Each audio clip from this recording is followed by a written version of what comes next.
Hi, my name is Amy, and I work for Christian Friends of New Americans. One of the goals of our organization is to teach reading and math to immigrant children.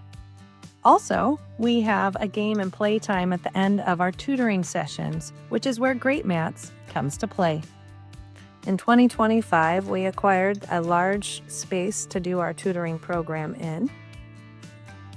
This is a large rec room that we have, but as you can see, it would be fairly unsafe for children to play due to the giant pillars that are throughout this space. A pro tip for installing the mats is to make sure that you have the right side of the mat facing towards the pole.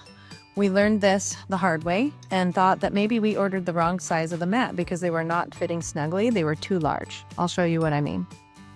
As you can see here, the mat has a bumpy side, if you will, where there are angles coming in and out.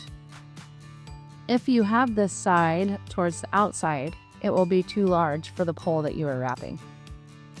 Turning it back around so the bumpy side is in, you can see that the 2-inch corner pieces will just wrap nice, smooth, and tight around the pole, which cleans up and makes the closure so much tighter and more compact.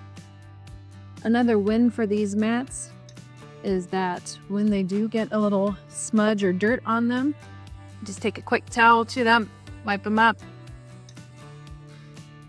The material is good to go.